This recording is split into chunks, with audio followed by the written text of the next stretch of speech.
there, friendlies. How's up? Sorry, I'm a little late, but the family was demanding tonight, and then I had some technical issues with my camera. But all is well now, and we got some cool stuff to talk about tonight. So, first of all, the house cleaning stuffs. If you are watching us time shifted to tomorrow or something, then thank you for spending your time with us. I appreciate that massively. If at any point tonight you like what we're talking about, then please hit that smiley thumb. If at any point tonight you don't like what we're talking about, that's all right. The other thumb works as well. So, I got a little Jameson Caskmates. This is the stout edition for later. For immediately, I have a cup of tea because I'm a little tired. Haven't been feeling that good today, but that's okay. All is well. So first off, let's see who's in the room with us tonight. Here, Canadians in the house. How's it going, mister? Oh, he'll be back in a bit. That's fine. Colin's here. Nice. Hi. Tenenbaum, of course. Nice to see you.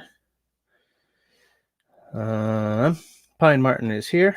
Nice to see your name in the side chat. Of course, Russell's in the house. Chris Garland, how are you doing? We got a good crew here. Charles W., how's it going? Just making sure I'm not missing anyone. Grace. Hi there, Grace. So, yeah. What I'd like to talk about tonight is influenced by the Mortise Tenon magazine podcast. This week, I believe it was either the last episode or the one before. What they were talking about was, they called it Armageddon skill set, which is kind of tongue-in-cheek. What they were referring to is, imagine we had another Carrington Event. For those of you who don't know, the Carrington Event was in the mid to late 1850s. There was a solar flare, a coronal mass ejection, I believe, that hit the Earth directly. And because we were in sort of the golden age of the telegraph, and those telegraph wires were everywhere, they acted kind of as conduits along which the solar flare traveled and set whatever those offices are called, telegraph offices, everywhere in the world on fire. Some of them burnt down, some of them just had small fires. I don't mean like 100% of these telegraph offices went up in flames or anything, but the wires just, they acted as conduit for this overload. What did that mean? Well, the thing is, the world back then was depending on telegraphs.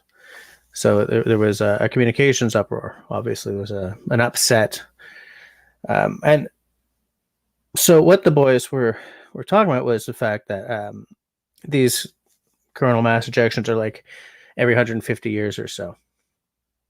And the most recent one was fortunately not facing the Earth. It was facing away. So we were sort of saved from that. But what happens if one of those hits the Earth? What happens if we have a Carrington Event now? Right? Because it's not telegraphs. It's, this computer I'm talking to you on. It's YouTube. It's everything that's in the cloud, right? All of us who keep our data in the cloud just means it's sitting on servers somewhere that we don't control. What if suddenly there's no cell network? What if suddenly, like, every car made after whatever 1985 or something is full of, I'm fudging the date there. When you're talking about history, most dates are lies anyway. But how cars these days depend on microchips to run. Right now, we have a microchip shortage going on.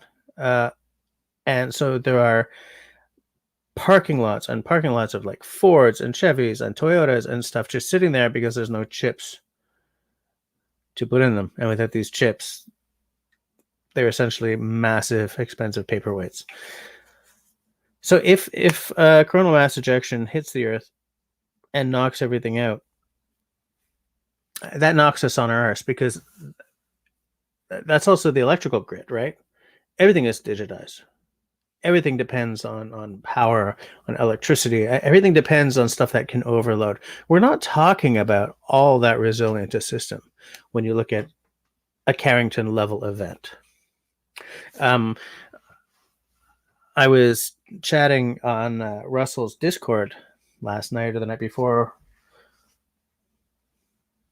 Last night or the night before, I don't remember which. And we were talking about I've bloody forgotten what I was going to say. Oh yeah, we were talking about the ice storm of '98 that knocked out the power in Ontario and Quebec and New Brunswick and part of the northeastern United States. And then we were talking about the that massive blackout that took out everyone except Quebec all the way down to, I don't know, Texas or something. I don't quite remember.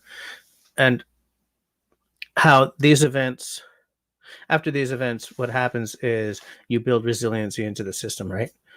You compartmentalize everything so that there are at least firewalls between Ontario and whatever's right below Ontario, or between Quebec and Maine and New York and Vermont, kind of thing.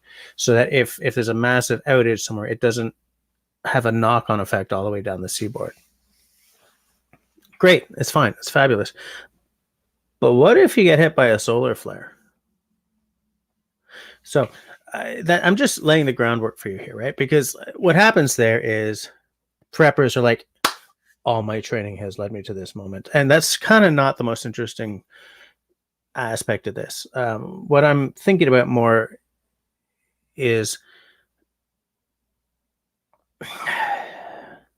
I use the word EMP in the title for tonight's episode because I figured that more people would sort of twig into what an EMP means than, a coronal mass ejection or a solar flare.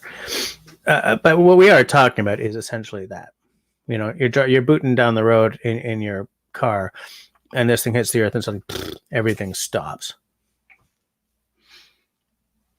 So that's what we're talking about. I'm not talking about zombie apocalypse. I'm not talking about post-nuclear. I'm not talking about somebody attacking the world, okay, or attacking the Americas or anything like that. But I am talking about something that will at least temporarily knock us on our arse, knock us back to maybe not the Stone Age, but the Industrial Revolution may as well not have happened for the next little while as things get rebuilt, if they get rebuilt, right? And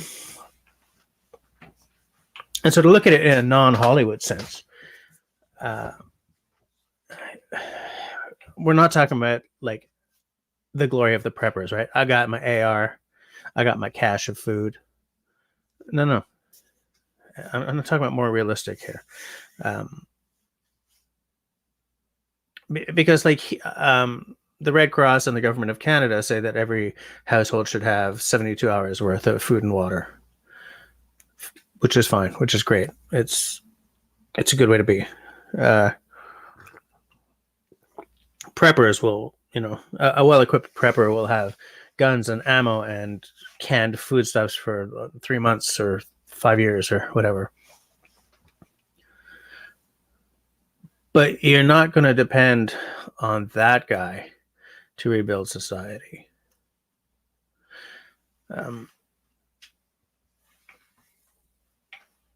And so I'm riffing off of what these guys were talking about because I find it interesting. It's a very interesting concept. And so where the conversation went, which is what I found more interesting, was that don't talk about survival gear or post-apocalyptic gear. Talk about skills. Because at the end of the day, if the world ended and we were knocked back to medieval standard of living, being really good at one thing is a detriment. Being good enough at a half dozen things or a dozen things is much, much better. Because if you look at these old farm, if you look at a homestead or a farm, let's face it, a farm before the advent of marketable skills, right? When, like, okay, there was a miller and there was maybe a blacksmith, but aside from that, if you had a farm going, you had to build walls that buckled. You had to coppice trees. You had to, till the land and slaughter the pig and butcher the pig and make the small beer and the evening ale. Make the milk. You know what I'm saying? Thatch the roofs. You didn't hire a thatcher. That was people who were good enough at enough tasks to keep a farm going. Not a single one of them depended on a cell phone for their information.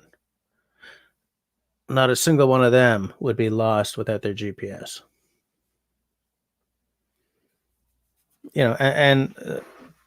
So to bring it closer to, what I do, suddenly, like, my thickness planer doesn't work. Good thing I have hand planes, right? Yeah, except that I'm better with the thickness planer than I am with hand planes.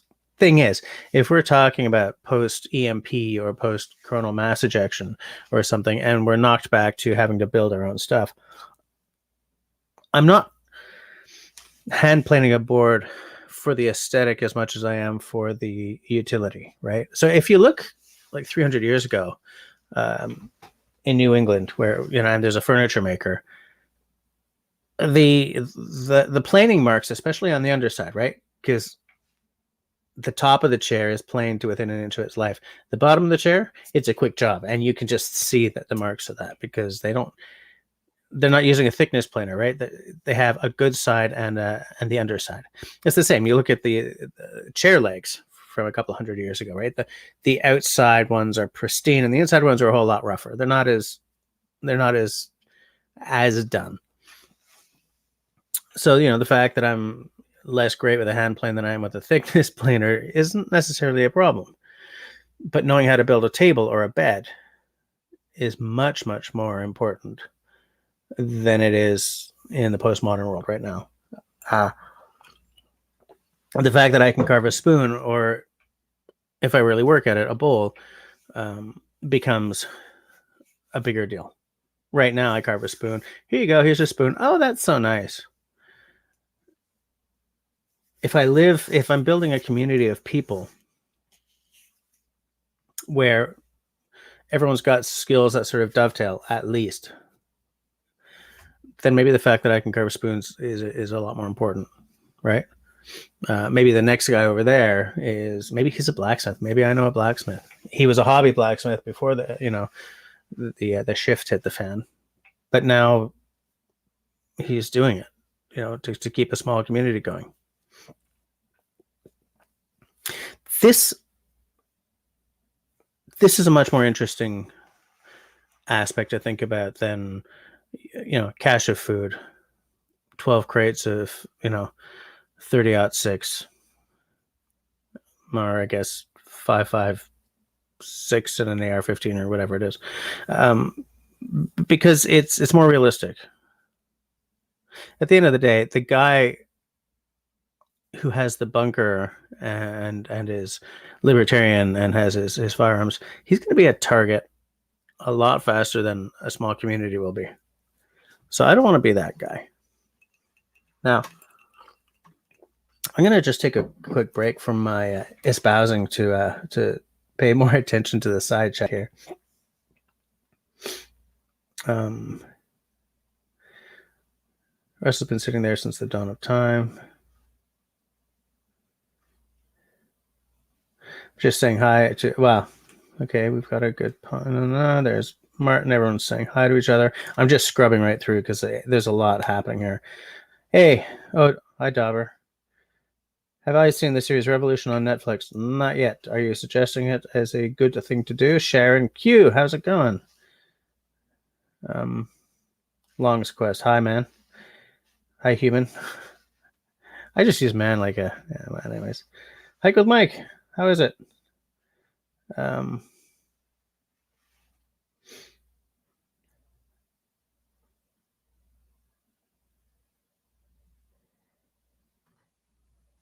Raspberry Rock says he thought he heard that an ejection would only affect the large transmission lines, but as he immediately says, which would blow out all the transformer stations, which would also be disastrous. Just imagine that everything has stopped. What kind of skills do you have? Like, a lot of you guys know that my first summer job, and I did it 5 years in a row, was carpentry. Building houses and stuff. And I think that if push really came to shove, I could probably get those skills back up to at least a basic construction level. There's a lot of tricks that I don't know, but if you can build a wall, that's a good place to start.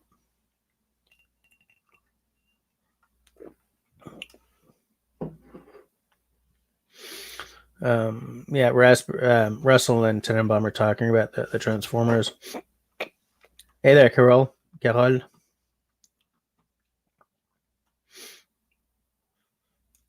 Yeah, you see, Hike with Mike is thinking along the same lines as me. I think using the power of water wheels to power some machines is likely in the future. Think of pre-digital machines.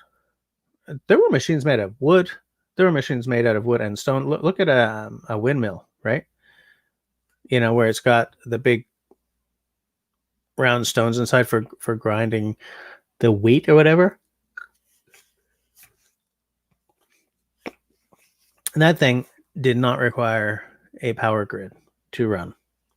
And some of them were water-based. I remember my family and I, we were in, I think, excuse me, we were in Victoria a few years ago, and we went to a historic water mill that was still working, and there was a guy there, a volunteer, who was sort of keeping it going by,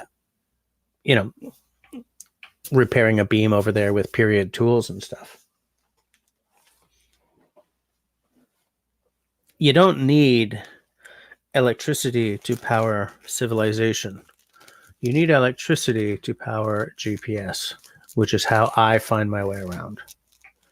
You know what I'm saying? So, like, there are a lot of very basic skill. Well, basic for someone even 200 years ago, kind of not so basic today. But like, there's a lot of stuff that I'm not.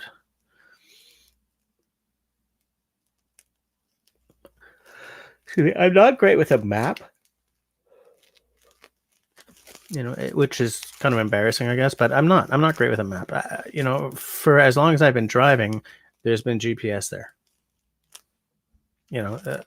One of the slings and arrows of having learned how to drive in my mid-30s, I guess. Chris is the 2003 Blackout. That's what I'm thinking about.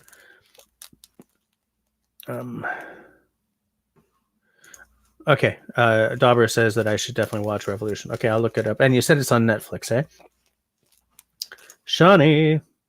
Having the hand tools to build or repair, and same goes for kitchen, are ideal. Like you said, skills are everything. Shawnee, you just reminded me of Townsend's. I know I keep mentioning that channel because I love it. But what's interesting about that channel is, if my wall oven and cooktop were fried by an overload, I know how I would put together a fire-based kitchen from watching that show. I mean, I don't know all the ins and outs. My kitchen would be very, very rudimentary, but theirs was rudimentary too. It's just that theirs was designed on an existing German-style kitchen that was real and had worked way back when. And so I was look at going from memory because suddenly YouTube isn't there anymore. I can't just rewatch them. See, you need to know a blacksmith. You need to know a blacksmith. I mean, you know, putting the stonework together is one thing, but and I'm not even great with stonework either, right? Pouring cement and stuff. I don't have a bag of cement, and I don't have any concrete. So suddenly, I'm trying to build like a pre-industrial kitchen, but I don't have the stuff I need. And because my car is a 2014, I can't just drive to Renault Depot or Home Depot because they're not working anymore anyway. When you think about the knock-on effects of everything, it's like I keep saying, you know, you go back 400 years or 500 or 600 years, like, you know, you need to build a stone wall and you want to put cement between your stones. Well, you have to mine your own limestone or whatever it is, or powder, or whatever you use to make cement 400 or 500 years ago. You know, you have to dig that out of the ground because you can't just buy a bag from your local hardware store. I think that the world would be a brutal place for a great many people, including me, because now I'm talking to you about skills that I know I don't have. Like, I can't even really forage. Like, if I starting tomorrow had to depend on foraging for my lunch and my supper, I'd be dead or very sick pretty damn quick. Yeah, I've got some books, but that doesn't mean I have the knowledge. It means I have the stored knowledge.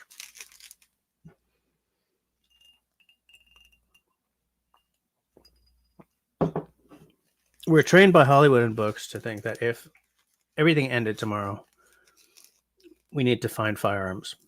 We need to find an old bunker or an old tank somewhere on the deserted street from when everything went to hell. And that's all temporary stuff. That's not construction buildings. That's not, civilization rebuilding stuff. That's, you know, some prepper living his darkest dream stuff. And by definition, that's not building in resilience. It's not ensuring that the world gets back on its feet, either with sort of the mother of all new normals or getting back to where we were when this whole thing went down, you know? I'm just trying to catch up here. Thank you, Dauber. How many thumbs ups do we have? Are you guys just not liking me? Are you finding me boring? Is that what's going on here, guys? Am I boring? We're up to 11 thumbs ups. That's good. Oh, I like it. Hey, Dr. Sharp is here. How's it going? Dr. Sharp says, the way I see it, it's a combination of using old methods to rework the new machines to fill in what gets fried. Yeah, that's legit too. That's legit. I put links to everything that influenced my thinking when it came to planning this episode. First, there's a link to the podcast episode that sparked this idea. And then I linked to a few things like, you know, the Civilisation repair kit, I think it's called, right? That's sort of the guys who thought about the machines that you would use to restart civilization after something massive happens. Like diesel engine, everything is, excuse me, it's like the most modular of systems. You know, today it's a tractor, tomorrow it's a, I don't know, lathe. I'm pulling stuff out of the ether, but the whole idea behind that project is that you take an engine, you take some parts that can be configured in many different ways, And then you're not buying a tractor for the fields and a log splitter for the blah and a thing and a that. You have your system. You just configure it to whatever the job is. Because when you're rebuilding Civilization, you don't have the option of going to John Deere or, Kubota or whatever. But again, those machines kind of come later, because if everything's been fried, like there are two different ways to end Civilization, right? One is what we're talking about, right? Essentially, the sun sends an EMP at the Earth and everything is knocked out. In which case,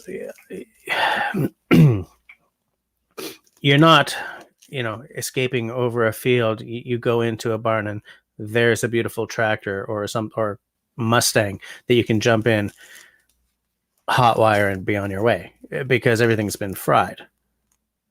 In which case, the components that would go into this Civilization repair kit or builder kit or whatever it's called, they're fried. You can't get to that until you've gotten through learning how to do a wattle and dub wall, how to thatch a roof or build a roof out of, riven boards, until you relearn how, what to dig up to make bricks if you're going to do fired mud bricks.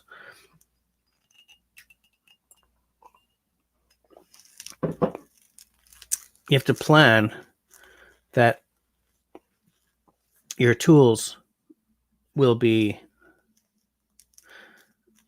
the vast majority of your tools will be those wherein you are the moving part. Canadian says, big issue with humans is if everything went down, people will panic and go into pilfering mode and want your stuff. So defending oneself would be imperative, along with some skills you discussed. The thing is, man, if the world really does tank, I don't care about this house. I mean, I would probably bug in before bugging out in most cases.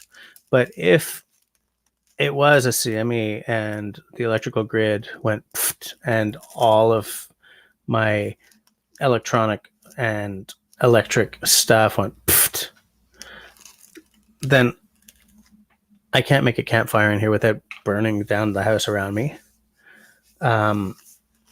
If we hit February, then it's not warm in here. And again, I can't light a fire to heat myself. If I use my little Coleman stove, use my dwindling supply of Coleman gas, well, I may just poison myself, right? I may just gas myself to death. So, like, if somebody wants to pilfer my dead TV, they can have it. Even my basses. What good are they if the chances of me ever playing in a band again become zilch? Who am I gonna, slap the bass for? No one. And I mean, the Sadowski is very light. It's like under 8 pounds, or it's like right at 8 pounds or something. But it's still weight I'm not going to want to carry while I'm navigating my way through a very bloody, savage new world. So what would I, like, am I going to fight for my whiskey collection? No, I'm going to take like 20 or 30 of my favorite bottles and go.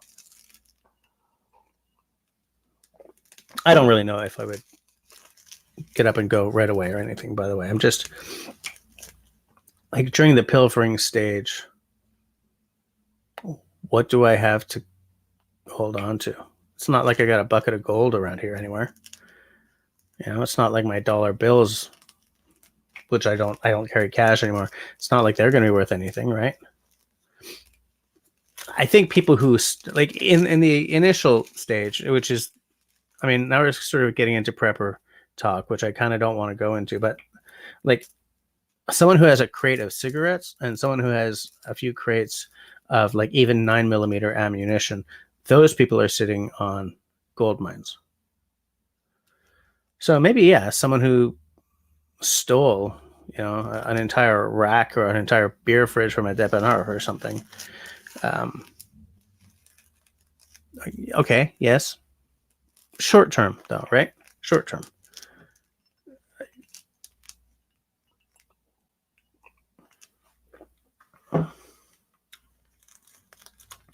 Tinenbaum says, if the food supply system reverts to being very local, there are going to be a lot of areas where food is hard to get. Absolutely.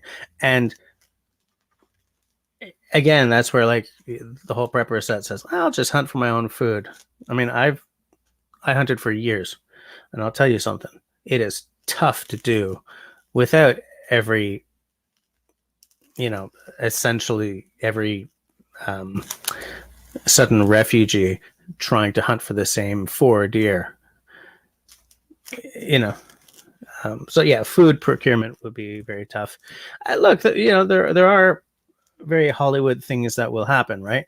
You will end up with gangs going around and stealing food and raping and pillaging. You will, absolutely. But again, if you put a community together where everyone has skills that can be shared, and again, as I said, specializing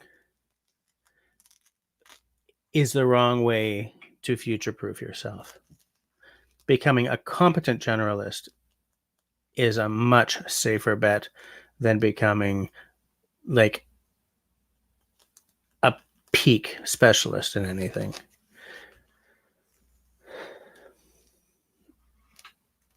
And here's what Tenenbaum says. And how many people even have paper maps and how to use them? Exactly. Some, yeah. But I'm nowhere near as good at a paper map as I should be. This tells you how far behind I am. Hike says, yes, Townsend is a flipping awesome channel. Absolutely. Yeah, okay. So how many people would know how to put together some kind of water filter? Are you going to be able to filter everything out? No. But like in terms of like having an installation, if you've put a group of people together, and so you're talking about rough huts instead of go bag, trying to navigate the savage wild. If you've put together a small community, then knowing how to build a filtering system, sand, whatever, fish, suddenly that becomes very important, very useful, and could be the difference between life and death for several people. So maybe we should all learn how to do that kind of thing. And I'm not saying this as someone who's expecting the sun to knock us on our arse tomorrow. I'm not. This is all like thought experiment territory. But the thing is, at some point in our future, the sun will take us out that way again. Not very often, because if they said that, excuse me, guys, if, as they said, a Carrington event is expected once every 150 years, that doesn't mean that every flare is coming directly at the Earth, right? That one like hit us square on. As I said, the most recent one did not, because there's a lot of degrees around a sun, right? And if the planet is here and it flares there, it flares that way, not as big a deal as if it comes swinging right into a flare. So I don't want to make this sound like we've all got to be prepared for this happening within our lifetimes. I'm not. It's very much a thought experiment, but it is a thought experiment that has a knock-on effect, whereby you start to think, how resilient is my skill set? How self-sufficient? And I know that that's not a real term, or it's a real term, but it's not. The concept itself is flawed, but how self-sufficient am I? How capable am I to do the things required to keep myself and my loved ones warm, like sheltered, and safe and fed? I think a great many of us come up short. I know I come up short. I have more skills than most people I know. But, bushcraft, I'm out in the woods and I'm enjoying myself. Paddling, great, amazing.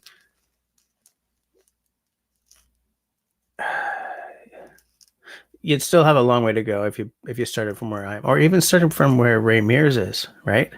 Because again, his skills are bushcraft specific, not got to put together a community because the world has ended specific.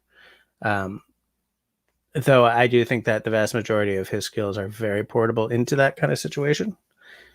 Because he's also done some survival stuff as well. But I mean,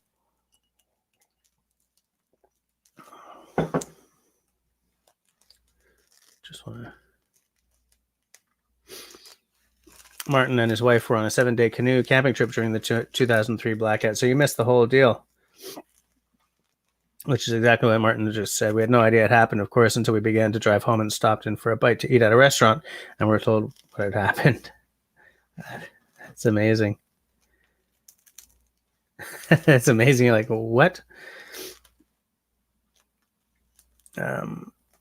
Charles says year-round growing season on Hino's carpentry. Yeah, that's good.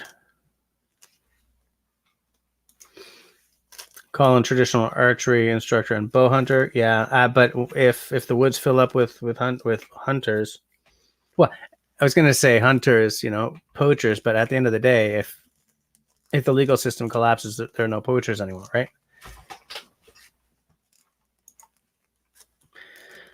Like a wood burning stove that you can cook on and heat your home and also distill water. The biggest loss when the electricity goes will be refrigeration. Absolutely.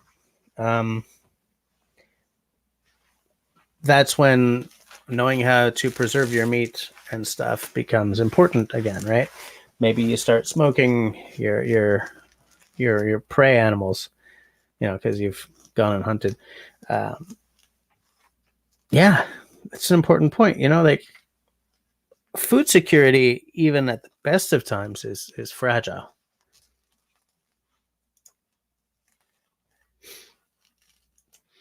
Yeah, you can dry set stone wall. Absolutely. My dad has a dry set stone wall around his house, but that doesn't work for the example I was trying to give.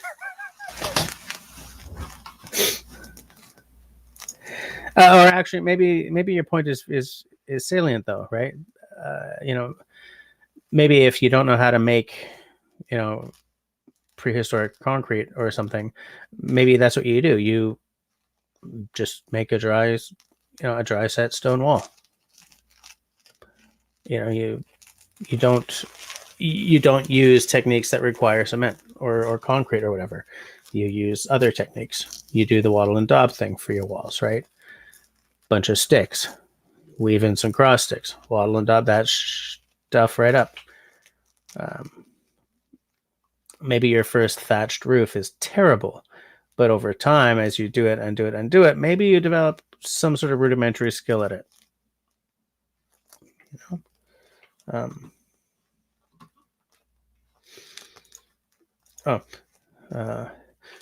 Dr. Sharp says the best skill would be to learn how to generate electricity and the motive power to drive it.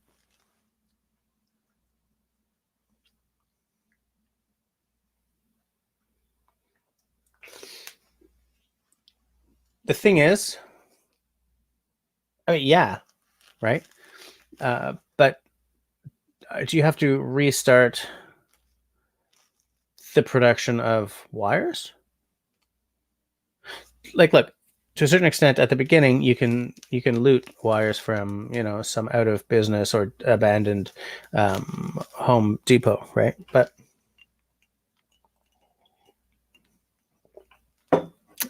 after a while, it's like oil doesn't last forever, right?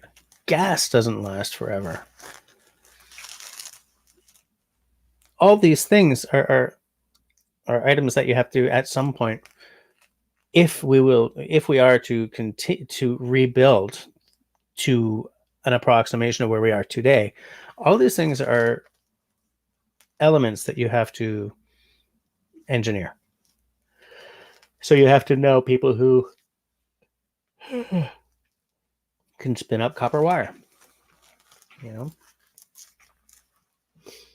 Oh, that's a good one, Carol. You also need to know a sheet metal man. Yep. Tenenbaum says, I landed at YYZ right after the 2003 blackout started. It was chaos. And the drive from Mississauga to North Toronto was really interesting. People were standing in intersections directing traffic. During the ice storm of 98, it was interesting because 98% of the time it brought out the best in people. You know, people were doing sort of the same thing, helping people out, helping each other out, and sort of being good neighbors. I wonder how long a disaster lasts before that disintegrates. You know, before everyone's like, okay, now I'm watching out for myself. I don't know. I don't know the answer to that.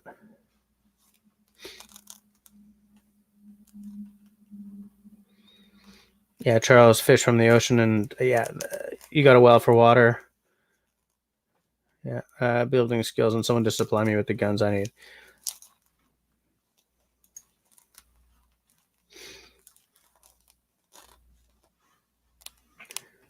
Oh, was that you giving me a thumbs up? Is that how far behind I am?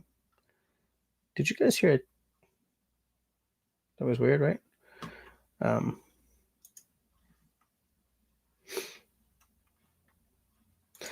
Heck with Mike says, smoking and salting meats will be another common thing if everything falls apart in Canada and other areas. Ice houses made with underground sod houses may provide some refrigeration. Yeah, I think you need to know how to build a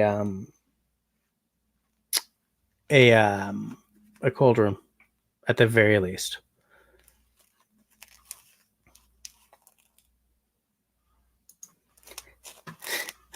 Yes, Russell, we can dispose of all accountants very fast. Oh yeah, if Chris is sort of talking about exactly where I was going. Yeah, you know, first few days in Canada, of course, you know, CBC was, you know, was pointing out how what else doesn't matter.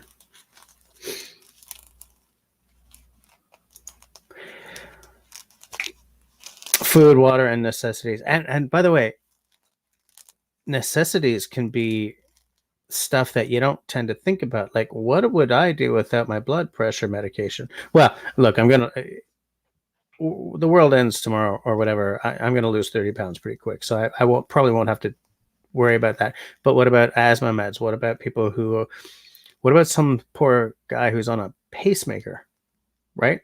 When that battery goes, what about people on diabetes medication or whatever?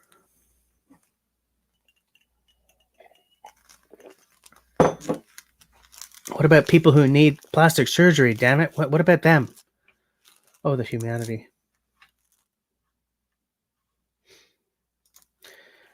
Russell says worldwide EMP equals 7.5 billion Hunger player games.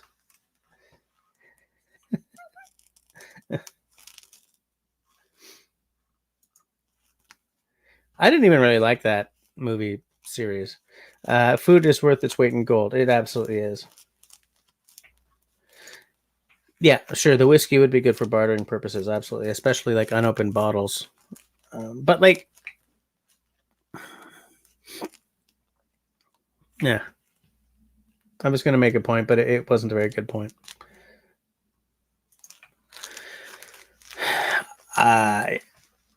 Absolutely. You would definitely. Here's the thing. Would you start brewing things like small beer as a way of sterilizing the water like they did in medieval England? Right? Do you have to learn how to do that? Maybe.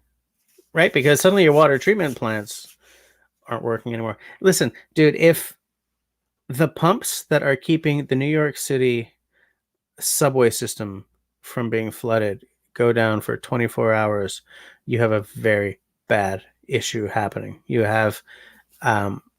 already have erosion happening in those tunnels, right? And in tunnels that go right underneath some of those main streets. Imagine after not very long, suddenly you have rivers because the streets have buckled. and where those tunnels go under buildings and stuff, you'll have some buildings just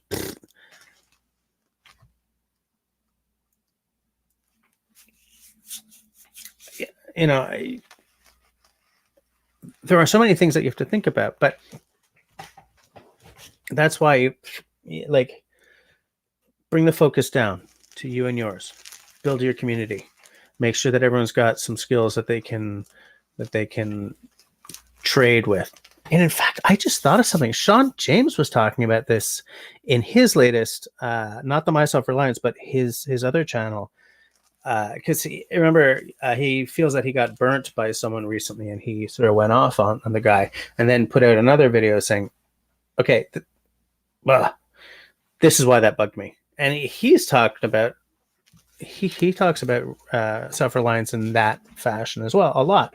And in fact, I think he was saying that the people he does business with, he's trying to build relationships with, so that just in case they have to put a small community together. I don't know why I didn't think of this before.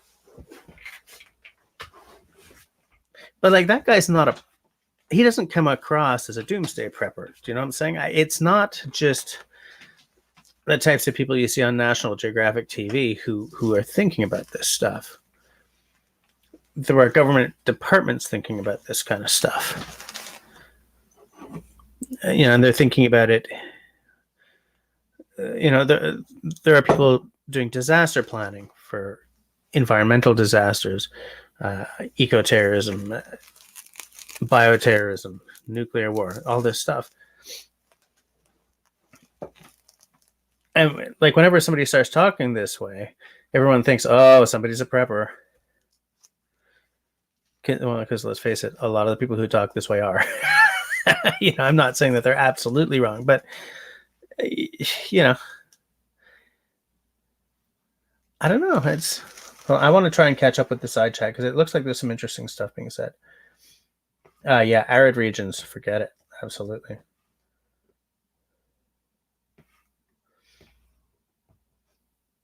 A couple of you have working wells on your property. Yeah. Collins got a well. Chris was saying that someone mentioned water, and how big a challenge that would be. Yeah, absolutely. Dr. Sharp says something very salient. Within months, yeah, the deer are done. You're not going to find a deer within an 8-hour drive of Montreal, like, fast, because there's nobody enforcing the hunting regs anymore, right? Yeah, old school road atlas would be prime items, absolutely. And it's funny because, like, I could use a road atlas, not fast enough. Like, if I'm riding shotgun and someone's saying, where's this street, very often I was like, we just passed it. But a road atlas would be absolutely worth its weight in gold, because at the end of the day, it's a map with trails on it, right? And if you have you don't even really need a lot of map reading skills to be like, this is the intersection I'm at, because on this map it says that there's a Shell and then a McDonald's. I mean, I'm pulling examples from the ether here, but you know what I'm saying? Like, that kind of map, it's easy to sort of extrapolate where you are. Okay. Street signs. But like, something like a topographical map, that's a more specialized skill. Or maybe it's a skill that we should all be developing, right? Colin says, I don't go for big game. Smaller game would be more plentiful and easier to acquire for someone like myself who hunts that way. Yeah. Canadian, you made a water filter system. Oh, is that how far behind I am? Holy crap.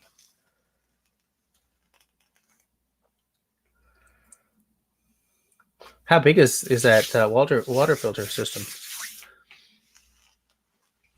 Like, do you have a sort of like a one family size thing in a closet or the basement or something, or do you have something small for camping?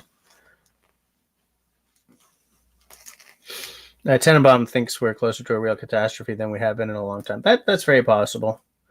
It certainly feels that certain countries are, 2 seconds from civil war. But okay, you create 5 gallons of drinking water a day. So who the heck knows what a gallon is? Is a gallon 4 liters? Do I have that right, or 3.8 liters or something? Okay, that's pretty respectable. That's pretty good. I would love to see your plans for that. See about, because I would love to try making one of those. I would love to shoot a small series of, I am making a water filter system for the home. Ken Burns suggested that conditions in the USA have not been like this since shortly before the Civil War in terms of loss of social cohesion. He is not alone in saying that. In fact, I believe you would have to be absolutely blind not to see things that way. Okay, and what Shawnee says here is important because, look, we all know that Russell has certain skills. We all know that evidently Canadian has certain skills. Tenenbaum, I know, has certain skills.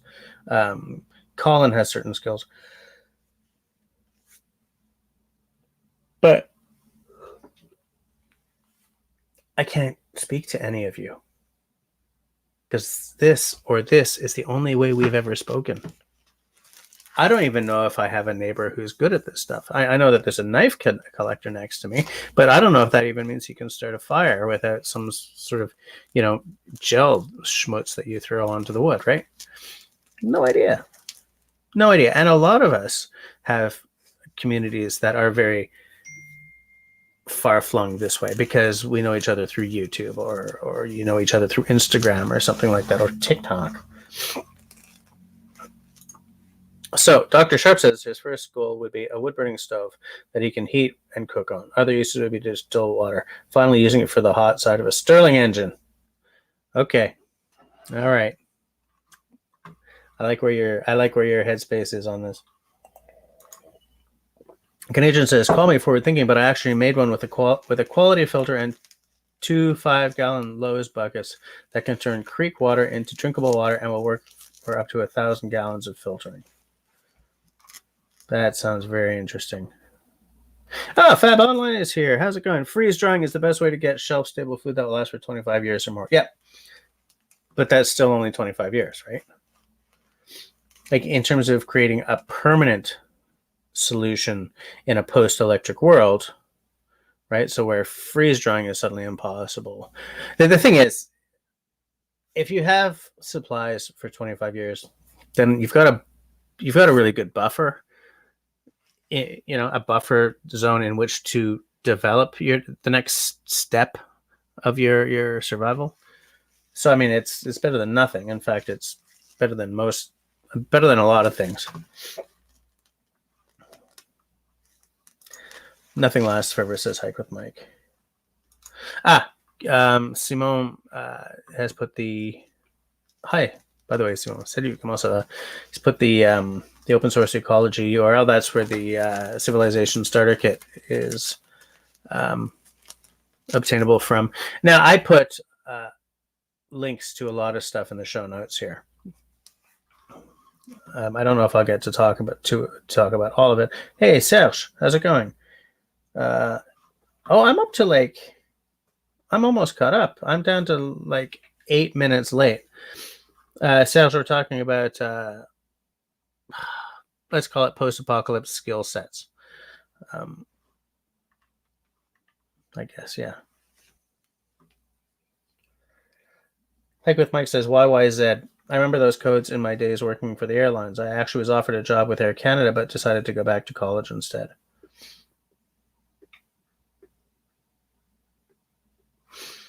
Dr. Sharp says just pull all the wires and stuff out of your walls and recycle. And Hike with Mike says the Puritans drank a lot of beer because the alcohol killed the germs, and they drank tea because you had to boil the water to kill organisms. Yeah, that's sort of what I was talking about, and how in medieval Europe they made their water into beer for the same reason. you know. Hey, Tim is here. I just living in earthquake country. We have prepared for when the big one hits. From tents and sleeping bags, first aid and hygiene. We have food, firewood, and water to last 6 months. Lots. Yeah. If you live, I believe you live on the West Coast, don't you?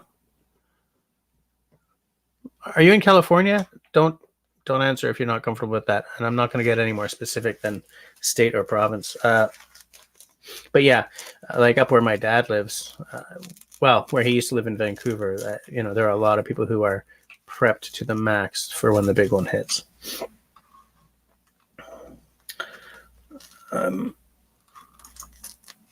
Shawnee says it would be interesting to see what jobs people come up with since no one is heading into work. The ice block delivery person, for example. Look, what I think you end up with is in your little community is jobs are things you do as part of the co-op kind of thing, right? So maybe 3 of us can do blacksmithing, but Jim or Sally are really the best blacksmith. So that's the person who makes most of the nails. That's the person who makes most of the nails. Maybe I'm a great carpenter. I'm a better carpenter than everyone else, so I do most of the building on the community level, though everyone's probably building their own house. Maybe, Jimbo over there is a great cook, right? Maybe we do communal cooking, right? Like everyone's sort of, and that's sort of what you're kicked back to in terms of having a job, right? Everyone's fulfilling their side of the bargain. And in that way, everyone gets fed, everyone gets housed, everyone gets, everyone's safe, right? Maybe Diane over there, she was in the Army or the Navy or something when the world was whole. And so, they think in terms of defense, maybe.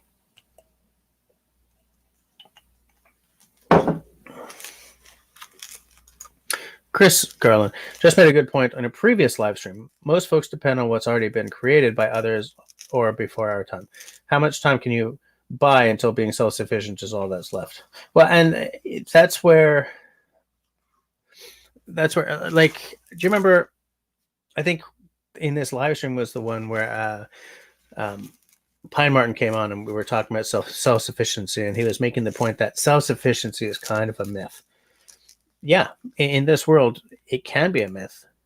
Maybe in that world, it just by default becomes real for some people. Maybe some people do end up absolutely having to be self-sufficient or they die, whereas others become quasi-self-sufficient, right? They're self-sufficient communities rather than individuals. Here's the thing. I'm sitting here in a very comfortable house, right? I've got a cup of tea here. I got a bottle of water here. I've got a little whiskey from Ireland here. Okay. I've got a TIE fighter, right? I got a cell phone that works. I got Boba Fett here, and I'm trying to sort of extrapolate from kind of a tongue-in-cheek podcast episode about what the world would look like if something fried the hell out of the electrical systems everywhere. Because, dude, I can't even worry about, all my YouTube videos are gone. Good thing my hard drive was not on when this thing hit. What? I'm not uploading videos. This community we have is done. It's over because nobody can communicate. Right? You're kicked back to pre-industrial models of community where you actually have to speak to people face to face rather than face to screen or face to lens. How terrifying does that sound to some of us, eh? Oops. Yes, Cat Mac. Hi, Cat. I have thought about all the medications people accept 3 years ago. got laughed at by coworkers. They were getting stomach staples and on bipolar meds and blood pressure meds. It was bad. Oh yeah, that like once people are not on their meds, like how many? Is there a new term for schizophrenia these days? I don't know, but how many of those people need their meds to not go off the deep end? How many people? How many people need meds just to concentrate? How many people need meds to keep their hearts pumping? How many people need meds? Like this thought experiment can go ugly so fast. But that again that's Hollywood thinking. You know? I'm interested in the planning for diversifying your skill set so that if everything goes down, you can at least build yourself a hovel and maybe a little water wheel. You know, maybe a little water wheel so that you can grind up acorns or something. And then eventually maybe that water wheel, you know, if you're someone who was of an engineering bent, maybe eventually that little water wheel will power a dynamo, right? And then we're suddenly starting to talk about what Dr. Sharp was discussing. You know, Tenenbaum is saying, yeah, China cannot keep the lights on and feed its people. If that situation lasts a while, eventually there will be consequences for us all. Yeah, except that, you know, one thing I learned when I was quasi-minoring in Sino in Chinese/Japanese history in university is that China has never been able to feed all of its people. Right now, today, and on any day, there are more chickens in plastic wrap in China than there are living people in Canada, right? There are more apples on shelves in China than there are people in the United States. There are more, and they still cannot feed that entire population. The electricity thing is worse because that's kind of we live in a world where electricity equals working stock markets, working factories, humming economies, you know.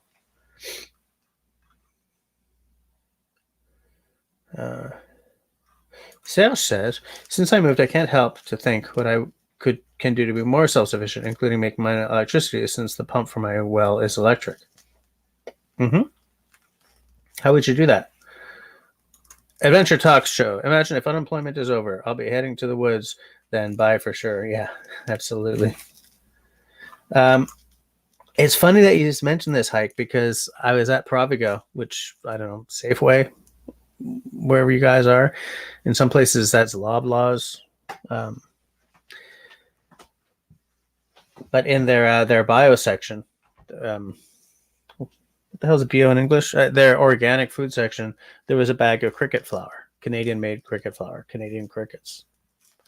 And, you know, if you look at certain European laws, I believe it's Belgium has legalized putting an emphasis on what they call small livestock, which is like crickets and stuff like that, because it's a huge source of protein, of high quality protein. People like me are way too squeamish to pop a cricket into their mouths, but maybe if there's like this ground up cricket meal in a muffin, maybe, like, I don't know. I kind of wanted to pick up the packet and see if I could figure out something to do with it, because if it's ground up and it's powdered, is the ick factor still really a factor? I didn't buy it. The thing is, I didn't buy it because it was $12 for like 500 grams or something. It's like, whew, wow, that's expensive. But, you know, I don't know. I just don't know. Hey, Austin's here. How's it going? Austin's Corner in the house.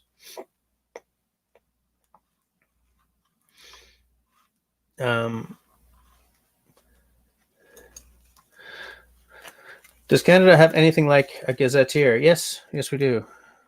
I haven't even thought about that in years, but I used to have a girlfriend who was in library science, and she used to interact with the gazetteer a lot. I believe, if you're talking about the publication, I don't know if they still. Raspberry Rock says my drinking skills are unmatched. Yes, that is the truth. Hike with Mike says horses will become a very important commodity. Yeah, absolutely. I think all animals will be. Absolutely.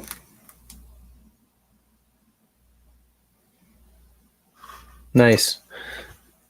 Man, Sash, it sounds like your property is fabulous. Surface well, but also 3 streams running. I would filter that water if I were you. You're stupid to say that too. You already know that. Sorry, dude. And you know, Tenenbaum is saying things will get very local very fast. Absolutely. But I don't even know, like, if everything got fried, will the shortwave radios even work? Some might because they were off, I assume. But a great many of them probably wouldn't. You know?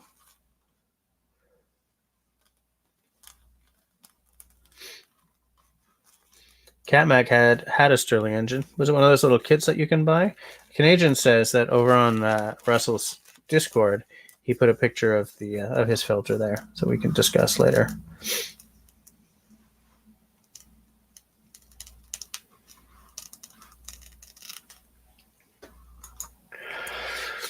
The lack of availability of coffee alone is going to be a major obstacle, especially where you are in Scandinavia, right? Everyone's all. In fact, I think I saw a statistic somewhere that Sweden is the #2 coffee consuming nation. Definitely tea becomes easier to do. I mean, I'm not going to have Earl Grey or English breakfast, but you can make tea out of so many different things, and a lot of these teas are very good for you and very sort of beneficial. But yeah, coffee, that's a tough nut to crack. Like,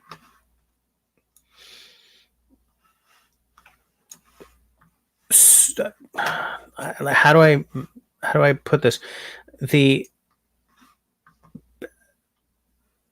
The sheer number of people who are absolutely addicted to coffee, not in a sipping on a frappuccino and saying, "Oh, my God, I'm so addicted." I mean, actually addicted to caffeine. I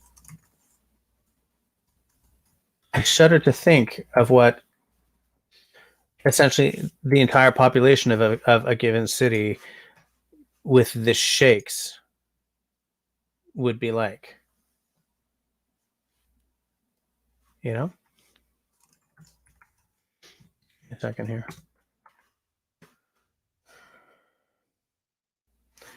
Tabernacle. Sorry, I am trying to do something very simple here, and it is not working. Boom. Boom. Hold on a second here. I have such dry hands tonight. There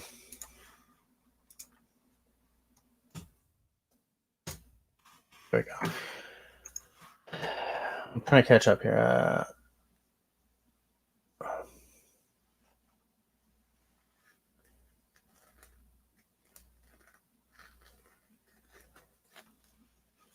Hike says the globalization created by the Columbia Exchange will be over. No more coffee, sugar, tobacco, tea in many areas. And that, by the way, is just a current, day version of. I mean, there's been that kind of triangle ever since Cartier sailed up the St. Lawrence, right? I mean, there's been France to the Indies to New France.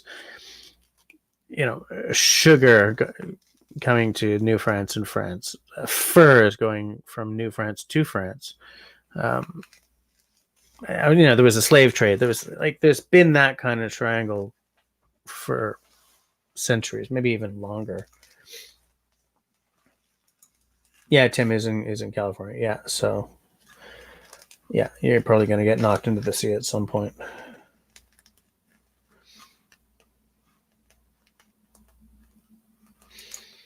Chocolate is quite important, Chris. You're absolutely right.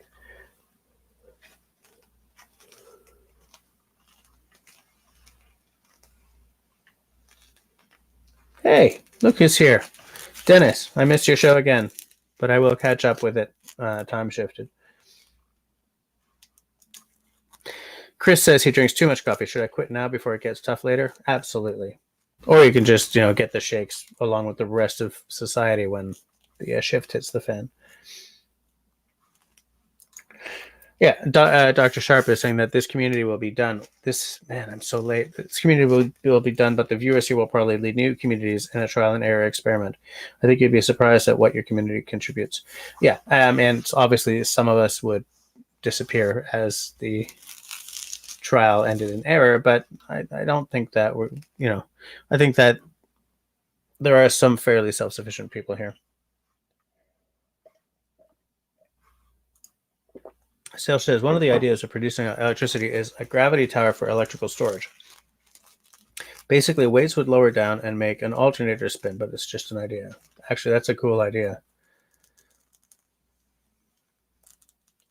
I'm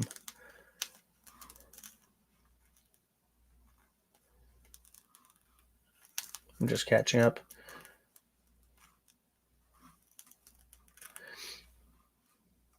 Am I caught up? Hike needs his kombucha. Man, I hate that stuff. I've tried like a bazillion different brands, different flavors, this and that, but there's something about it that I just can't get with. It's just too bad.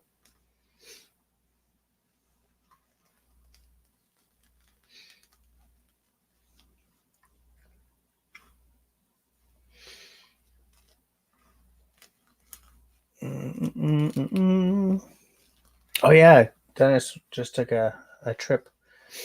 Nice. Chicory grows in the States. Absolutely, that's a like a coffee alternative. In fact, chicory has acted as a coffee alternative in many places. Hey, Tyler's here too. Nice, and we're caught up. Sweet. I think the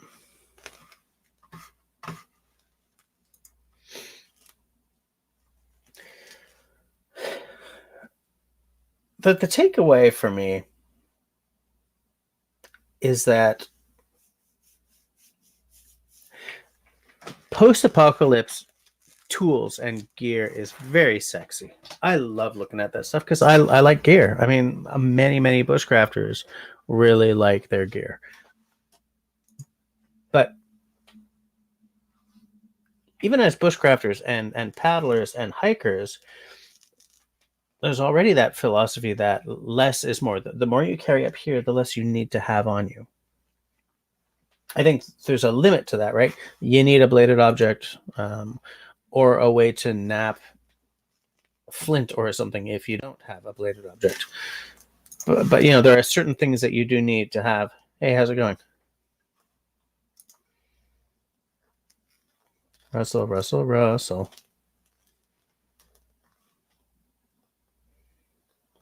I do not believe we can hear him. He is trying. Hey. Hey. Typical Russell moment there. Yeah. Would you consider yourself living in an off-grid cabin to be at a very large advantage if what we've been discussing tonight? Well, let's see. I got my own water here. I got my own electricity.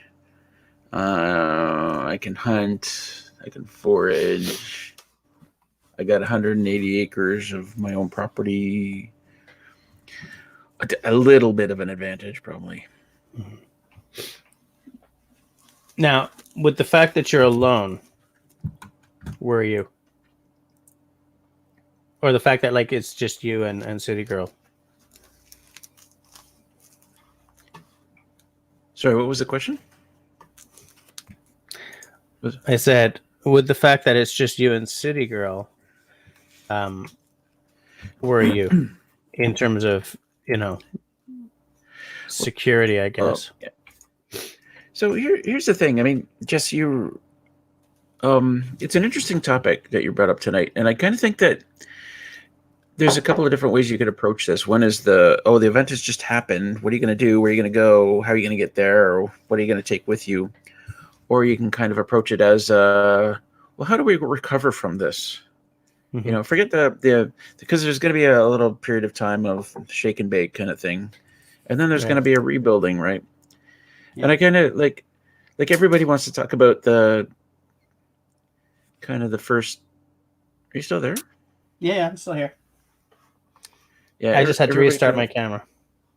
Okay, everybody wants to talk about what happens immediately, and that's kind of where all the movies and TV shows go to, is like, the people versus people, guns in the streets kind of stuff.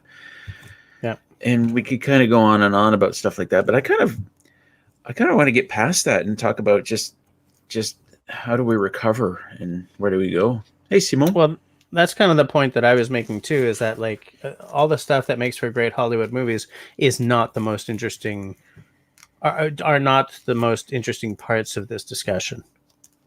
Yeah. Hey, Simon. Hey, guys. Simon. Yeah. So you asked me, how would we be being alone here and stuff, and that's not what would happen. Like I have friends who know where I am, and they'd be coming here, I'm sure. Mm-hmm. There would be a small community of people here within a certain amount of time. Yeah. Okay. So you would be working the community aspect, community angle as well. Yeah, that was sort of where I was. That was sort of what I was trying to get to. Yeah. All the people who say I'm gonna head to the hills and forage for food and hunt and I'll survive off the land, they're living in a dream world. It's fantasy. Or they'll all become corpses. Yeah, absolutely. I've sent the message to Jesse a bit earlier, right after he talked about the ice storm of '98.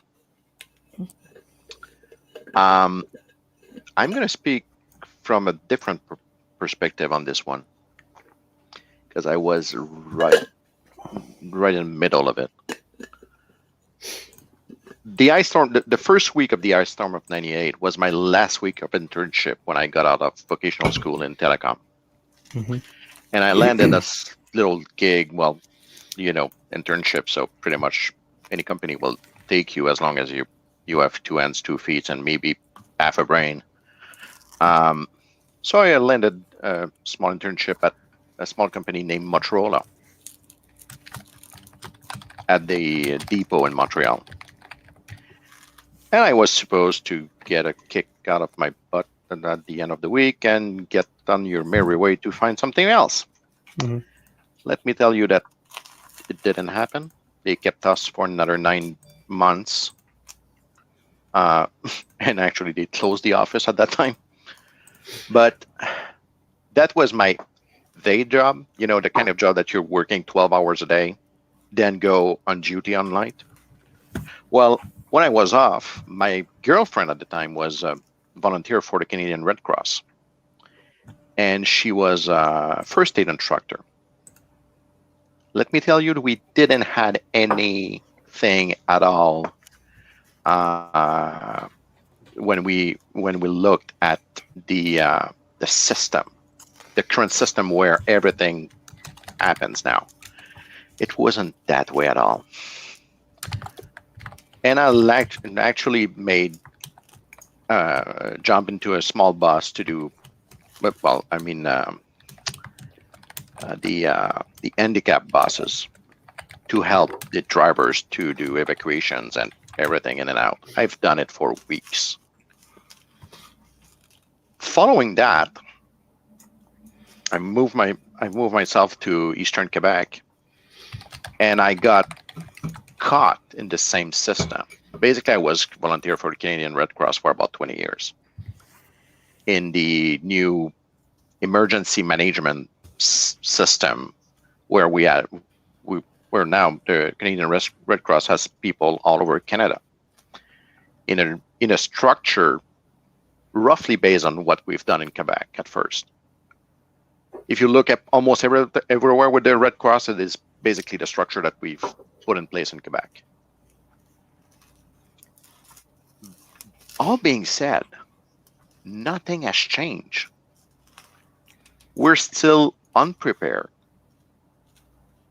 even today, even with the overlook of everything. If something needs to go down, I'd say that probably only 40% of the, I'd say, utilities and emergency services can communicate efficiently together, even in case of disaster. I was in 2005 in New Orleans following Katrina.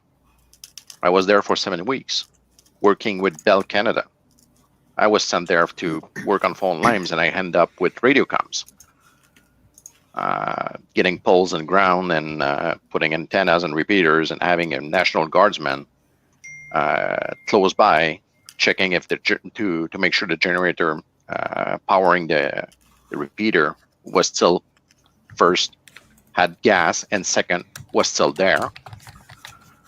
A coworker of mine had his wheels on his truck stolen 4 times in a week. Literally, they lift the truck, remove the wheels, put it down, and that's it. 4 times in a week. It was almost laughable. I want to say You hi think to that David after the Evans, by first- the way. You'd think that after the first 2 or 3 times, like, he'd make a change, right? Yeah. Actually, Locking. But look, at the end of the day, I mean, that's dealing with short-term disasters, though, right? That's not dealing with, the electrical grid is gone. The factories are idled. It's it's less about how you rebuild, as Russell was saying. You put I'm little gonna make communities it together. I'm gonna make it very specific to our own situation, to all 3 of us. There's only one guy here that will survive this, and it's not the guys in Quebec. Oh my God, we're all doomed. Bottom line, that just the way that the society is right now organized and relies heavily on everything but whatever people are able to do, puts us in a corner where we won't be able to do anything. Even if I want to grow food for a year on my lot, it's a 4,000 square feet lot with a house sitting on it, taking more than 60% of it. Even for 2 people, how can I grow food to sustain an entire year? Well, I mean, you're hitting on. I'll be really brief, Russell. You're hitting on what I was saying earlier, in that, like, Yep. There's nothing that I need to keep this house for if everything goes to hell. There's my little garden. No. Yep. I would be trying to figure out how the hell to get to Russell's place, or somewhere where I could be part of a community where there's actual room for farming, and where there's people. So because you're gonna have to have someone watching it. Watching. I'm not heading to his place. It's way too far. It was an example. That's cosmetic to the fact. Ah, shucks. See why you're not coming here? Shucks. Yeah, I know. You won't be able to either drug or drunk me. But you know what? Here's another thing. Like we've tried to grow garden several years in a row now, and this has been our best year yet. We got a couple handfuls of potatoes. Yep. It's like you might think that 180 acres of land, you can build a huge garden, you'll have a huge crop, but nope, the pH is wrong. It's too acidic. There's not a lot of nutrients in the soil. There's not a lot of topsoil. There's a lot of bedrock, exposed bedrock. Yep. Straight up Canadian Shield, right? You cannot just walk into the forest and build a garden from scratch. It's crazy. Dr. Sharp was mentioning a bit earlier about that will go extinct within months. we were actually close by in the late 19th century, actually, to have no moose nor deer in North America. The population was nearly extinct, as it recovered better than the bisons, or buffaloes. But bottom line, we were out of wild game meat at that moment. Yeah, We and had professional where a lot of hunters. our We had professional hunters bringing back meat to the markets and cities. I mean, that's where a lot of our hunting regs come from too, right? I just want to say hi to SV Raven Flintlock. Welcome to the party. I want to tell us. I want to tell a. I read this short story a while back, and it was this alien entity, non-intelligent, microscopic energy alien entity came to Earth, followed the radio waves back to Earth, and just kind of flew about in the atmosphere, eating up electrical energy. And I forget the technical explanation, but essentially nothing would hold an electrical charge anymore. Like a copper wire wouldn't hold an electrical charge. So essentially a massive worldwide EMP has gone off, but no war or anything like that. But it was a very optimistic story. And, the governments around the world quickly took charge of the situation, moved people out of the cities into the more rural areas. Everybody was quickly taught new skills at farming and tailoring and cobbling and stuff like that. Are you cold, Jess? No, not at all. Do you got a furnace in your home there you can turn on, or maybe No, we're electric. We're electric, but the basement is damp. Was got this an like electric- in a magazine, or did you read a book? I forget now. It might have been a Larry Niven short story. No, it wasn't Larry Niven, but it might have been a collection of short stories. But it doesn't matter. My point being that it was an optimistic story of people quickly rebuilding. There didn't seem to be any point of conflict of I'm taking your food or anything like that. But I thought it was interesting, and the author, he's like, well, in the end, we all learn new skills. Pretty much, like, everybody's reading books now, and everybody has learned a musical instrument because you got to spend your spare time doing something. You got no internet anymore. Although I think this story was older. The internet didn't exist back then, but you know what I mean? Yeah. And I think somewhere between that and Mad Max is the reality, right? The reality where we can recover, we can rebuild, but how do we get there, kind of thing. I was saying that I wouldn't go to Russell's place, mainly because I'm not going back in the woods. I'm going back in an established farm. I'm not going to Russell's because I would have to stop at a service station to fill up partway there, and I would be smarter than that. I'm not going anywhere near a gas station when the world ends. By the way, my car wouldn't work anyway because the EMP would take out the microchips that it requires to run. So me jumping on my bike and sort of on my mountain bike all the way to Ontario. Geez, a 14-hour drive turns into how many bike hours? Some. Carry the one. Yeah. But, I mean, like,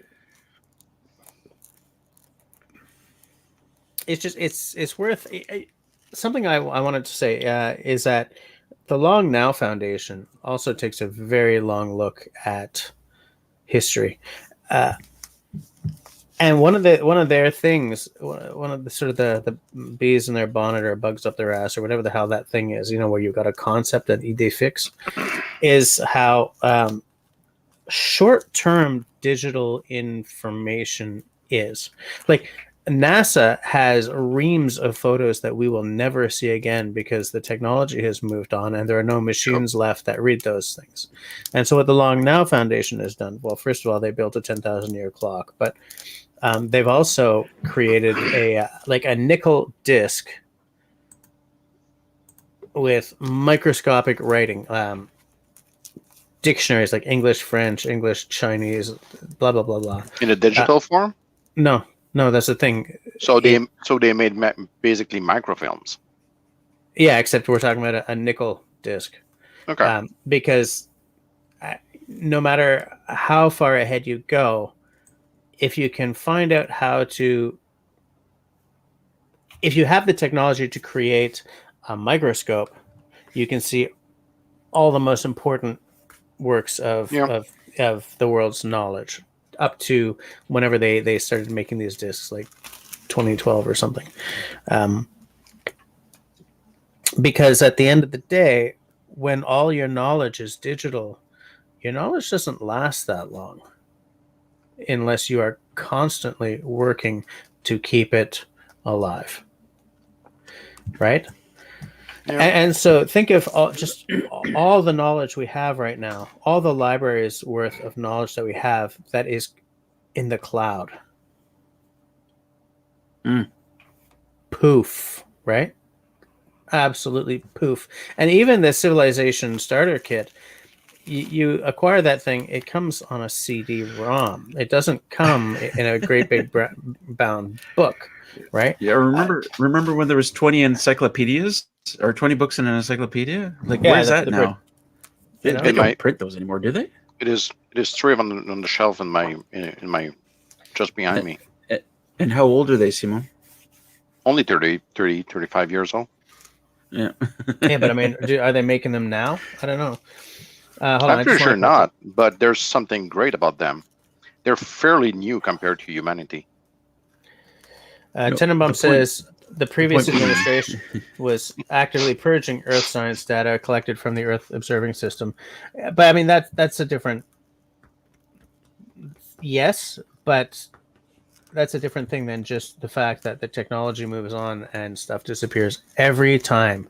Every time there's a generational churn in digital technology, some stuff gets lost. Every single time.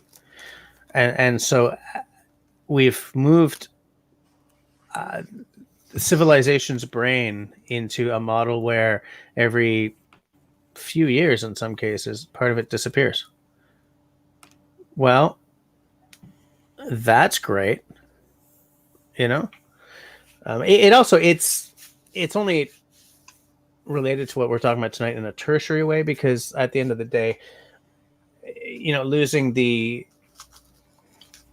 equivalent to the Library of Alexandria only really counts when you're losing the information that one needs to rebuild their society, right? I mean, Yeah. If we get EMP'd back to the Dark Ages, nobody cares if I've lost all my Leonard Cohen songs. You know what I'm saying? It's like, you will be you might be missed, but it is not essential. Mm-hmm. Exactly. That's so true. Yeah.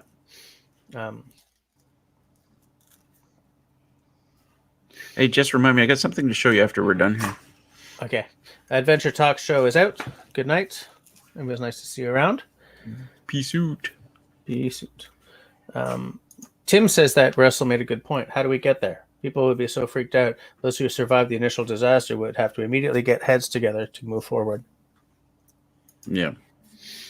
I'm surprised. Like, does anybody watching know, does the government have a plan for, hey, there's a huge disaster and now there's no more electricity. Trucks aren't bringing food over the border, which is like 90% of everything in the grocery store.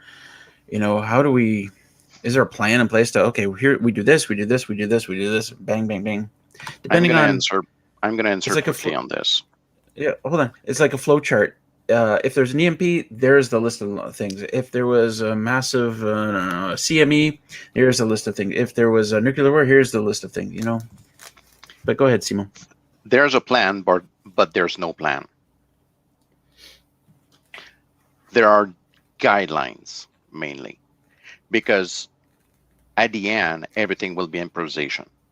So over-planning is probably worse than not having a plan.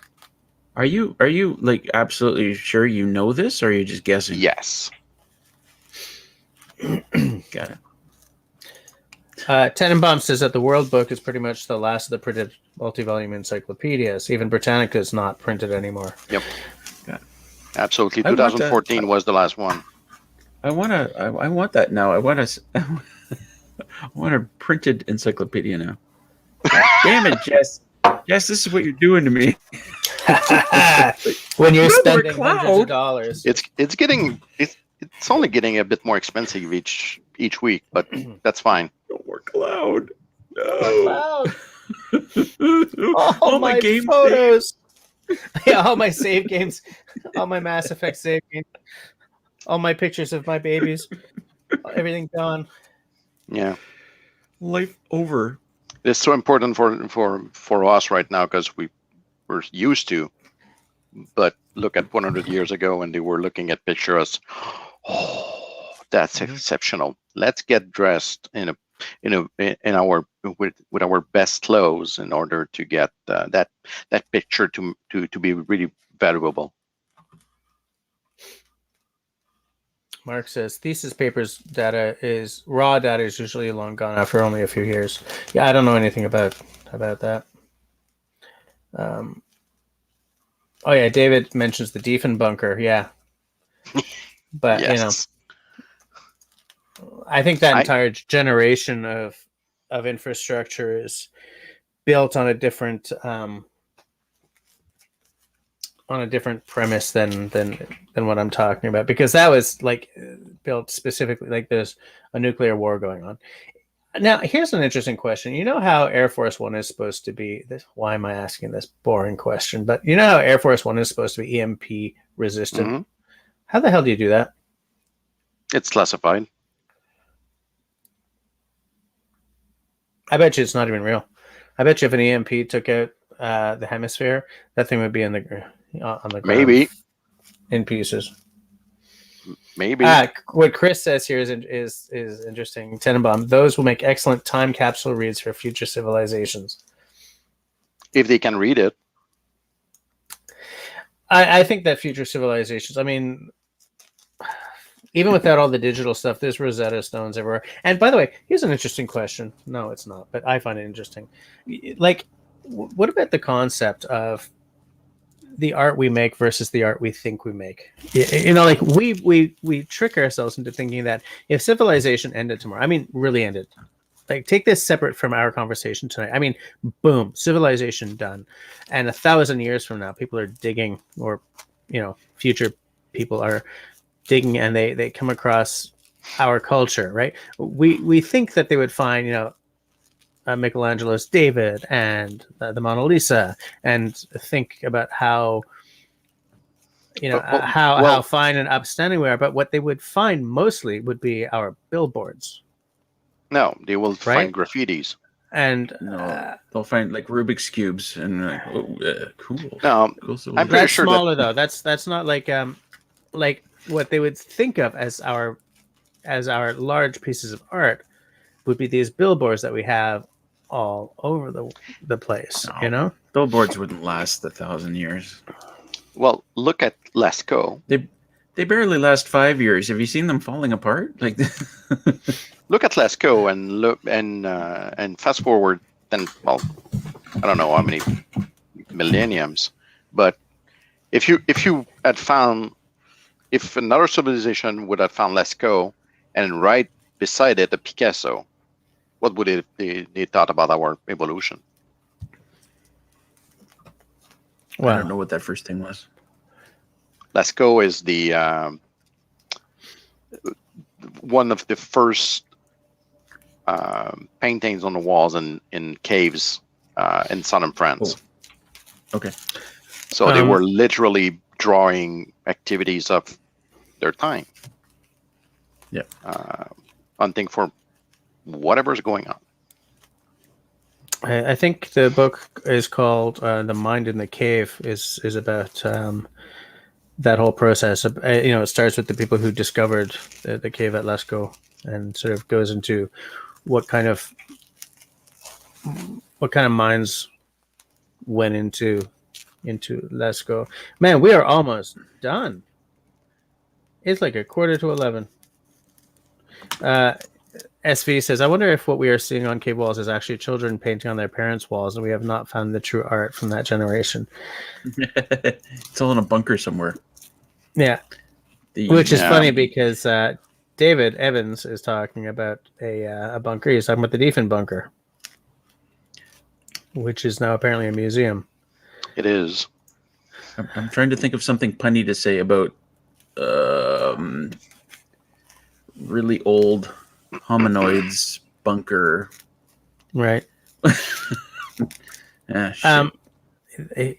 Check this out, what Chris says. In high school, for our final papers, a few of us chose random entries, I guess from the encyclopedia, and challenged each other to use them with appropriate context in our essays.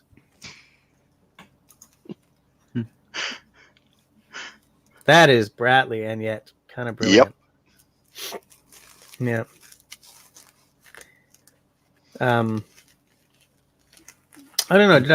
I don't know if I hit all the points tonight that I wanted to hit. I have absolutely no idea because I was in class up to 9:30. So, did you write them down? Well, I put the things, except that I remembered about Sean James's recent video much, while we were actually on screen here. But I sort of put notes of a sort in the show notes for tonight's episode down at, like I wanted to talk about the episode of the Mortise Tenon podcast that started me down this road for tonight's episode. I wanted to talk about the Carrington event, right? Because that's the angle I'm coming at for tonight. It's not war. It's not zombies. It's not like bioterrorism. Yep. It's coronal mass ejection takes out all the communications and all the electricity and all the everything. So there's no enemy crawling up our beaches. It's just everything suddenly stops. How do you get going again? And I mentioned the Long Now Foundation because they're kind of related to what we're talking about in terms of what I'm now saying about how much of our collective information would be lost and how they have, they are acting deliberately against that. They're saying, bring it back. We're laser etching into nickel. Yeah, you can't see with the naked eye, but if in the future they can make a microscope, they can read all of our most important books. And of course, the Civilisation starter kit, which I believe in the context that we're discussing here tonight, not all that useful. In 2008, so 10 years after the Quebec's ice storm, or northern New England / northeastern America ice storm, I would say, I was teaching a class in a vocational school in telecom. First one was alarm systems, whatever. Second one was the what they called at the time the integration project. And I came up with a scenario based for telecom. I mean, after disaster, what do you restart in which order? Go back to history, right? I mean, history is the best tale ever told, right? What did they start from? What did they build towards? I'm not going to... In fact, we're kind of talking about that when we're saying everything has ended. Those of us who are good at a dozen skills rather than really, really specialized and a rock star at one, how those people are building small communities. Well, there's a historical precedent for that, right? But basically, if you have still access to everything in telecom, but you need to start from scratch, what do you restart first? I don't know, because in the scenario we're talking about tonight, you don't, like, telecom is probably 100 years away, right? I mean, you are right back to carrier pigeons, except that they're all dead. Yeah. The first thing that we found out was you will probably, like we did for Katrina, actually. First thing that we brought back on was Radiocom. Because it makes sense. It makes sense. You got to communicate. You got repeaters, and you still can exchange the range pretty easily. The second thing that you want to bring back is broadcast, AM or FM radios, because you want to carry on the message, and you want to be heard by more people than than you would by carrier pigeons. Yep. From there, with those two parts, it will be more localized. You're not restarting TV on the spot, but you will probably restart some phone systems, especially in hospitals and little communities where the grid can be brought back on. Internet 10 years ago was the last thing that you will bring back in the priority list. Hi there, Lipstick Lodge. Yeah, I mean, you're still probably 100 years after the scenario that I've been talking about tonight, though, right? Yep. Like, I mean... Well, no. Because I think Simone is talking about the event has happened. How do we very quickly recover? We get communications and how do you in want place. to recover? You get your message out. All right. All right. So if everything is fried by a Carrington event, like what happened in the Carrington event is that the telegraph wires were the amplifier that burnt down several whatever those telegraph offices, right? So are the wires melted in that case? Right? Like did they have to replace wires? No. There's just a massive surge of electricity. And I've witnessed phone lines being hit by lightning. And what's going to happen at each end? At each end, you have lightning arresters. Equipment. These arresters are made to pop at 600 volts, if I'm not mistaken, with a very low current. But they can still arc. So basically, even if the arrestor is right there, the spark might jump over the other equipment depending on what kind of how high the voltage is actually. And I've seen devastation in circuits, but the cable by itself will actually be probably better right after. If you had little cracks on the phone lines, they will just be melted away. These cracks will that wire will basically reform by itself. We were putting high current, high voltage on some phone lines just to do this manually, and we had a lot of precautions to take while doing it, to repair these lines. But lightning arresters are there. The system is kind of made to withstand that kind of problems. Following the ice storm and another corona event, ejection event that occurred in 87 or 88 in Quebec. Quebec is when you look at the power grid, is kind of weird because we're totally isolated from the rest of North America. We are in our own phasing. We're not part of the Eastern power phasing thing that we have. Everything needs to be transferred from Quebec to anything else because we like it this way. But at the same time, we learn a lot. In the side chat, people are saying, food and water before this, which makes perfect sense. Yeah. Yeah, Chris, that's a good point. But yeah, water first, absolutely. Refrigeration is still like, hey, Zach Fudge is here. He comes in with, isn't a lightning bolt like 1.21 gigawatts? I have no idea how many watts a lightning bolt is.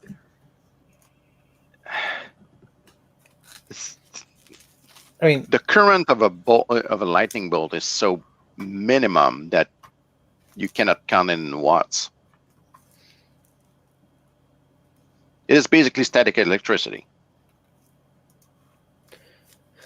It's an interesting thing from Lipstick Lodge. I still have to find out where our spring waters are here. There have to be some springs around these small mountains. Yeah, most likely. Get some divining rods out. Yeah, witch that shit. Yeah, I'm looking at the Carrington event on Wikipedia. There's nothing in here about fires at telegraph offices. They're saying that telegraph systems all over Europe and North America failed, in some cases giving telegraph operators electric shocks. Yep. Telegraph pylon through spark. Some telegraph operators could continue to send and receive messages despite having disconnected their power supplies. Yep. So, And something that many people don't realize is even at that time, the little keys that they were using for Morse code, they have already spares in pretty much every stations. So the question is, it's surprising how little information is on this Wikipedia article for the Carrington event. Yeah. If one of these events happens, anything that's switched off and unplugged from the wall is fine. I mean, it doesn't matter if the grid goes down. But the real question is how the current will move. You can be unplugged from the wall, and you will be probably that will be probably be safe. Yeah. But as long as you have even the ground, if the ground is separate from your lines, your power line, and that ground remains connected, well, you can get that same surge current from the ground. It's not only from the power lines. Just depends on how the current will travel.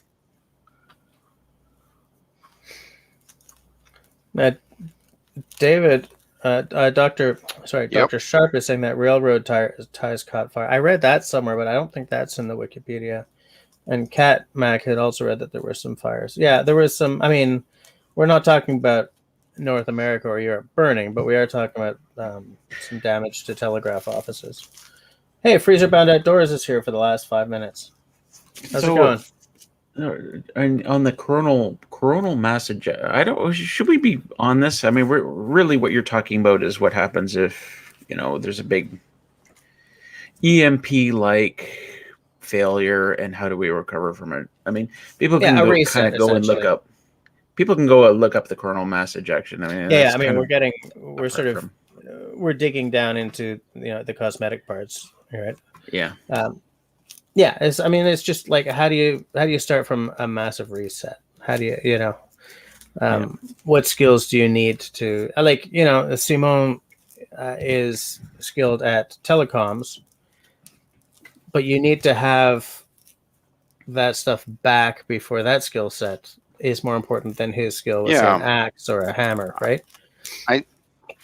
Or a bit and brace. His skill with the bit and brace is more important in the early days. I have farmed from probably, well, not as the owner of it, but I farmed for pretty much half of my life. Mm-hmm. I can show up probably anywhere with whatever production that farm has, and I will have something to add, some skills to add there, not only in telecom or in the systems or the job I'm doing right now, but even with basic mechanics or even animal husbandry. I can do pretty much what needs to be done on the farm. And by the way, even there, something would be very different, right? Because if factory farming is heavy on inputs and stuff, but so suddenly there's no industry making the inputs, right? Yep. So all these little hobby farms, these little organic hobby farms and everything, suddenly there's value there, beyond very expensive boutique food. Oh, okay, we're at 11 o'clock. Yep. So thanks for hanging out with us for this fabulous conversation, folks. I hope that we've said something that gets you guys thinking, planning, maybe, for a dark future. So between now and next week, everyone stay safe, stay healthy, stay sane, and be kind to one another. Nope. Good night. Peace soup.